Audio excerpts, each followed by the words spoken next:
बिस्मिल्लाहिर्रहमानिर्रहीम। अस्सलामुअलैकुम। Welcome to my channel cooking with Anam Fatima.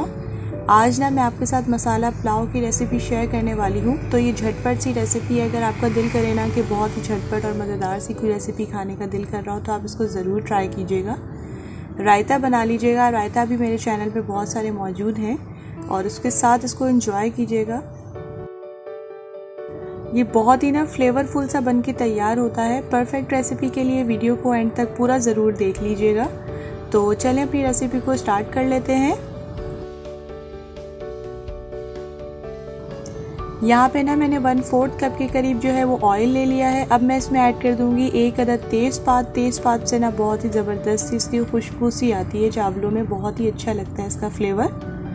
और इसके बाद मैं इसमें ऐड कर दूंगी तकरीबन यहाँ पर मैंने लिए है 3 से 4 छोटी वाली इलायची और ये एक बड़ी इलायची ले ली है। इसको हम लोग इस तरह से ना ऊपर से तोड़ के ताकि इसका जो ऊपर वाला पार्ट है ना उसको खोल देंगे ताकि इसका फ्लेवर बहुत अच्छा सा आए हमारे चावलों में।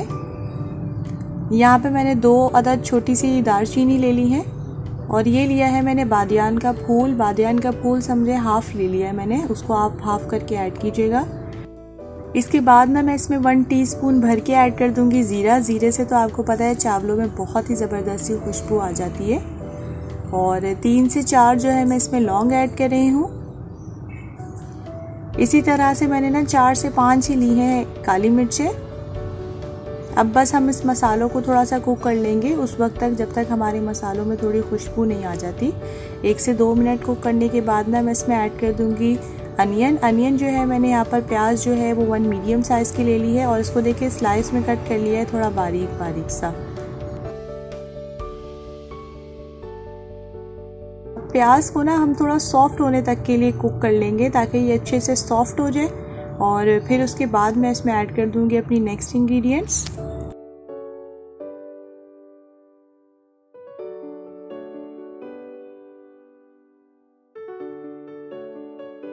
देखिए प्याज जो है ना हमारा अच्छे से सॉफ्ट हो गया है। हमने इसका कलर इस वक्त चेंज नहीं किया। तो इसी स्टेज में मैं इसमें 1 टेबलस्पून भर के ऐड कर दूंगी गार्लिक पेस्ट, यानी लहसुन का पेस्ट मैंने ऐड किया है। और अब इसको हमने अच्छे तरीके से कुक कर लेना है क्योंकि हमारा जो पुलाव है ना वो मसाला पुलाव है और उसका कलर हमें बहुत अच्छा सा चाहिए। तो इसको हम अच्छे से कुक कर लेंगे। ये देखिए प्याज को ना थोड़ा गोल्डन ब्राउन करने के बाद ही हम इसमें ऐड करेंगे पोटैटो। ये देखिए थोड़ा गोल्डन ब्राउन हो गया ना। अब मैं इसमें ऐड कर दूंगी आलू और ये 3 मीडियम साइज़ के आलू थे और इसको मैंने देखिए इस तरह से लंबाई में कट कर लिया है। आप चाहें तो जिस तरह से शेप देना चाहें आप दे सकते हैं। अब हम अपने जो पोटैटो है ना उसको थोड़ा सा फ्राई कर लेंगे इसमें तकरीबन 3 से 4 मिनट तक के लिए मीडियम टू लो फ्लेम पर। हाई फ्लेम पर अभी हमने इसको नहीं करना। और ये देखिए साथ हमारा जो प्याज है वो भी और भी ज़्यादा कुक हो रहा है।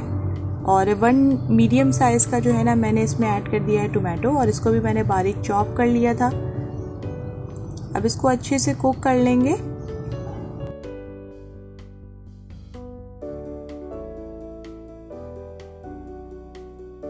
अब ये देखिए इसको ना 1 से 2 मिनट तक के लिए अच्छे से कुक कर लेंगे। उसके बाद मैं इसमें ऐड कर दूंगी सॉल्ट। मैं अपने टेस्ट के अकॉर्डिंग ही इसमें ऐड कर रही हूँ, आप भी अपने टेस्ट के अकॉर्डिंग एडजस्ट कर लीजिएगा। साथ ही इसमें जाएगी रेड चिली पाउडर 1 टीस्पून। मसाला हम लोग पुलाव बना रहे हैं तो इसलिए थोड़ा सा फ्लेवरफुल तो होना चाहिए। और हल्दी जाएगी इसमें तकरीबन 1/4 टीस्पून के करीब।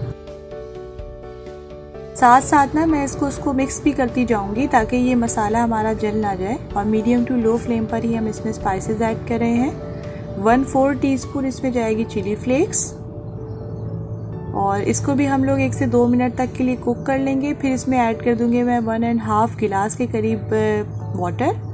मैं वही वाला गिलास यूज़ कर रही हूँ जिस गिलास से मैंने जो हमारे राइस है ना उसको मेजर किया हुआ है। अपने पुलाव को ना और भी ज़्यादा मसालेदार सा बनाने के लिए मैं कुछ और इसमें मसाले ऐड कर देती हूँ। 1 टीस्पून हम इसमें भर के ऐड कर देंगे कोरिएंडर पाउडर यानी खुश्क धनिए का पाउडर। 1/2 टीस्पून इसमें जाएगा ज़ीरे का पाउडर। और इसके बाद ना हम इसको अच्छे से कुक कर लेंगे। जैसे इसमें बॉईल आएगा ना और इस स्टेज पर आप इसमें देख सकते हैं कि जो भी नमक को एडजस्ट करना है ना या कोई भी चीज़ एडजस्ट करनी है तो आप कर सकते हैं। अब ना इसे हम 2 से 3 मिनट तक के लिए अच्छे से कुक कर लेंगे ताकि जो भी हमारे मसाले हैं ना वो भी कुक हो जाएं। और अब मैंने इसमें बासमती राइस ऐड किया है, तकरीबन 1 गिलास के करीब बासमती राइस था, उसी गिलास से मैंने इसको मेजर किया है जिससे हमने पानी ऐड किया था 1.5 गिलास। बस अब हम इसको थोड़ा सा कुक कर लेंगे। उस वक्त तक अब हमने इसको थोड़ा कुक करना है कि जो इसका पानी है ना थोड़ा सा इसका ड्राई हो जाए और जो चावल है वो भी अच्छे से फूल जाएं थोड़े से। फिर इसके बाद हम इसको थोड़ा दम पे देंगे।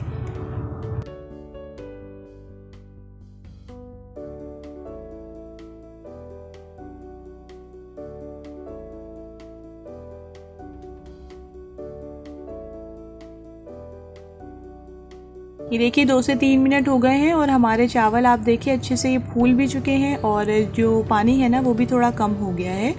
तो इस स्टेज पे ना मैं इसको कवर करके रख दूंगी। आप इस स्टेज पर इसको कवर करके रख दें मीडियम टू लो फ्लेम पर। 6 से 7 मिनट तक के लिए ना हमने अब इसको छोड़ देना है कवर करके।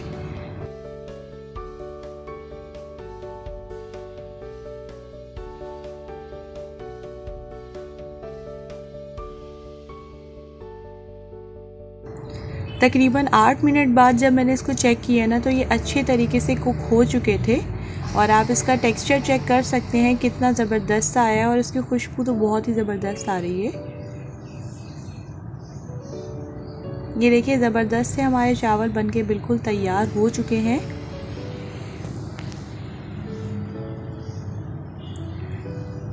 ये देखिए कितना खिला खिला और मज़ेदार सा ये चावल बनके तैयार होता है। आप इसको ज़रूर ट्राई कीजिएगा और झटपट सी रेसिपी है, घर में सबको पसंद आएगी।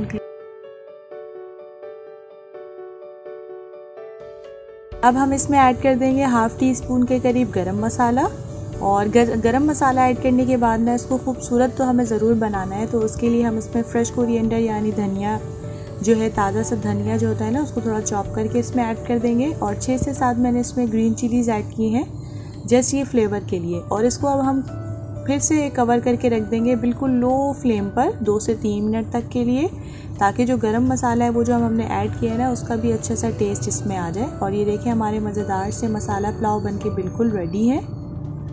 इसको थोड़ा सा मिक्स कर लेंगे।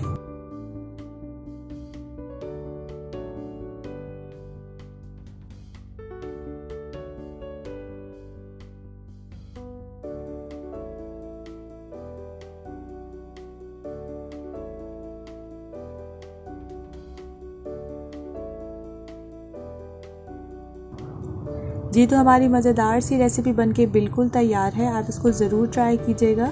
आप इसको किसी भी रायते के साथ आप इसको ट्राई कर सकते हैं। इनफैक्ट मेरे चैनल पे भी बहुत सारे रायते जो है वो मौजूद हैं, जिसमें बूंदी रायता भी है। आप इसको बूंदी रायते के साथ भी सर्व कर सकते हैं। बहुत ही ज़बरदस्त सा फ्लेवर आता है, बच्चों बड़े सबको बहुत पसंद आता है। और ये देखिए बहुत ही फ्लेवरफुल सा है और खुशबूदार सा पुलाव बनके ये तैयार होता है। होपफुली आपको आज की रेसिपी पसंद आई होगी। अगर आपको आज की मेरी रेसिपी पसंद आई हो ना तो आप मेरे चैनल को सब्सक्राइब ज़रूर कर लीजिएगा और बेल आइकन को प्रेस करना मत भूलिएगा, क्योंकि उससे इसी तरह से झटपट और मज़ेदार सी जो रेसिपीज़ है ना उसका नोटिफिकेशन सबसे पहले आप तक पहुँचेगा। और मुझे फ़ीडबैक ज़रूर दे दिया करें, क्योंकि मुझे रहता है आप सबके फ़ीडबैक का इंतज़ार। हम मिलेंगे इंशाअल्लाह नेक्स्ट वीडियो में एक नई और ज़बरदस्त सी रेसिपी के साथ। तब तक के लिए अपना बहुत बहुत ज़्यादा ख्याल रखिएगा और मुझे रखिएगा अपनी दुआओं में याद। टेक केयर, अल्लाह हाफ़िज़।